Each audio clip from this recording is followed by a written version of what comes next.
Now, before I begin, I'd like to make it very clear that it is not my intention today to offend or insult anyone. You right there in the navy blue sweater. In your opinion, do you think America is the greatest country in the world? Okay. Why is America the greatest country in the world? Freedom. So with a straight face, you're really going to tell other students that America is the greatest country in the world because we have freedom, that we're so star-spangled awesome because we have freedom. I don't know if you know this or not, but there are actually 208 sovereign states in the world, and about 180 of them have freedom. Canada, our neighbors up north, for example, they have freedom, as well as Japan, UK, Italy. I could spend my entire time up here naming the countries that have freedom. See, I love to travel. One of the most important parts about traveling is when you come home. Because that's when you get to see your nation, your country, your environment with a different set of eyes, a different viewpoint, a different mindset. And I've learned that we are the only country who on a constant basis has to tell the rest of the world and its people that we're number one. And that's a little bit obnoxious. I know it's obnoxious because, you know what? There's not a single piece of evidence out there that supports that claim. Not one. But there's multiple pieces of evidence that claim the opposite, that we're not the greatest country in the world. The first step to solving any problem is admitting that there is one. And sadly, our problem of this nation, of our people, is that we are shrouded with ignorance. For far too long, we have looked the other way and claimed that we are the greatest country in the world. But again, this is false. There's no proof to that. We were once considered the greatest country in the world because we acted like men. We built amazing architectural monuments. We created ungodly advancements in technology, in science, in medicine. We cured polio. We cultivated some of the world's greatest artists and the world's greatest economy. But today, as we stand, America has fallen. We haven't been number one for a very long time. A lot has changed in the past 100 years, such as women gaining rights when the 19th Amendment was passed. They were informed and educated in order to get ahead. They knew what they had to do in order to push forward, to surge ahead. Or when construction of the Empire State Building began, which was a huge deal for us. It was what began some of our biggest sky rises, this one being one of the biggest. Or the Great Depression, when our people faced an incredible and devastating economical disaster. But we were strong. We held our ground and we kept fighting. And we kept fighting hard, swinging hard. December 7th, 1941, a day forever held in infamy. Pearl Harbor was invaded by Japanese kamikaze, which in turn led to the atomic nuclear arm race, where we developed the atomic bomb and eventually wiped out Hiroshima. We stood for our beliefs and remained neutral in this war until we were pushed over a line that was too hard to resist. We could no longer stand sitting with our hands in our lap, our mouths shut. We demonstrated the American passion and strength, and we showed that America was a force to be reckoned with. But in the past 2 decades, all we have had are wars, bombings, massacres. Now, I'm not saying that all we have had are bad things happen to us, because we have had some really good things happen. But the bad of it heavily outweighs the good. Open up your eyes, America. We are not number one anymore, and we haven't been for a very long time. There are actually only 3 categories in which we lead the world in. Number of arrested citizens per capita, number of adults who believe angels are real, and defense spending, where we spend more than the next 26 countries combined, 25 of which are allies. There is so much more that we could be using that money to help us move ahead as a country, put it into education, or pay back the $1 trillion that we owe to China or Mexico, or basically just about everyone else in the world.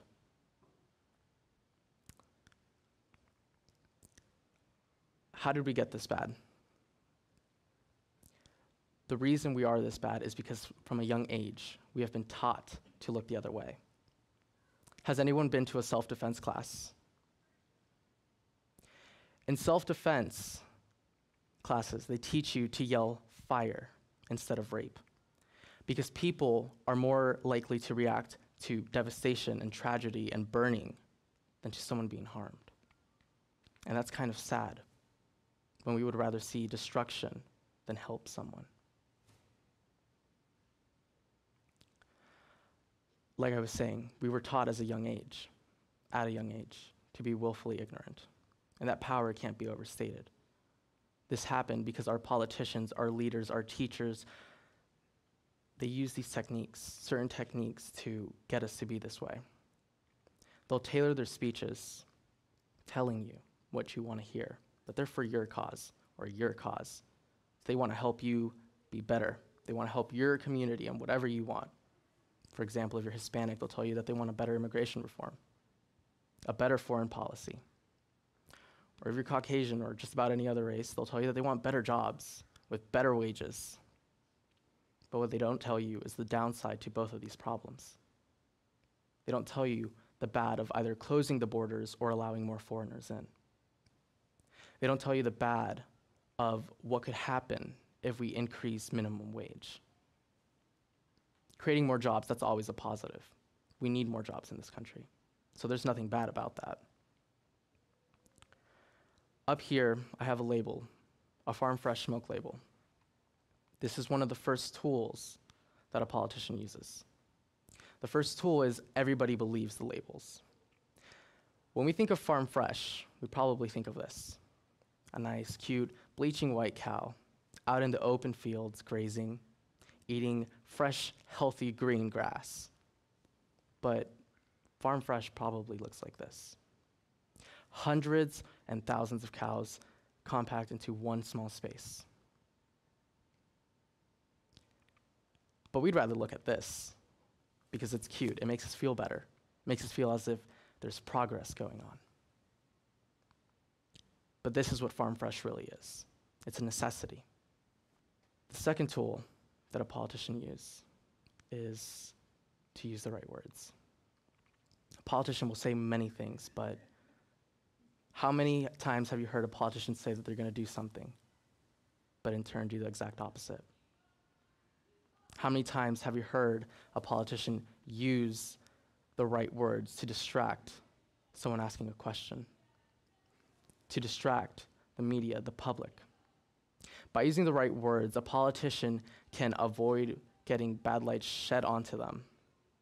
They can avoid any controversial questions that could cause some issues within their parties. They can make you think what they want you to think. And this is one of the most crucial tools that a politician uses. Now, the third weapon, their secret weapon, because in turn, these two techniques alone, they're useless. Together, nothing. So they need a secret weapon. But what is it? It's actually everywhere. So it's quite easy for them to use. It's even in this very room. Secret weapon. Come out. You can come out. We're not going to pelt you with tomatoes. We understand. They used you. They taught you to be this way.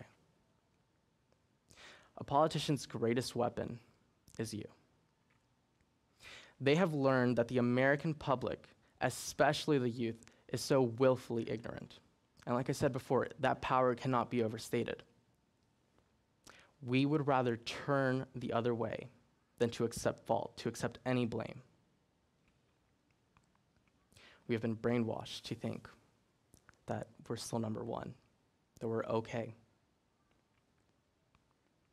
We go to Facebook and Twitter with our phones in our hands, typing away #NotMyProblem or #ObamaHatesYourMama.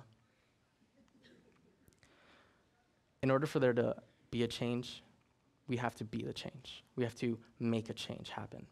And we could do that by aspiring to our intelligence, because I don't remember the last time that I could go out and have an intelligent conversation with anyone. I have to carefully pick who I'm going to talk to.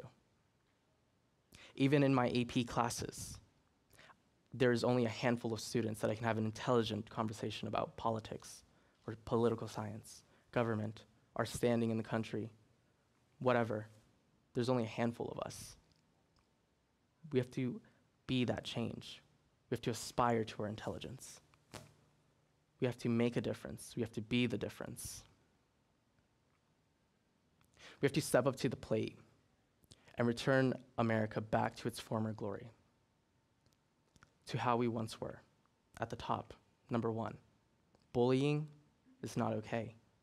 That is what decreases our drive to be successful.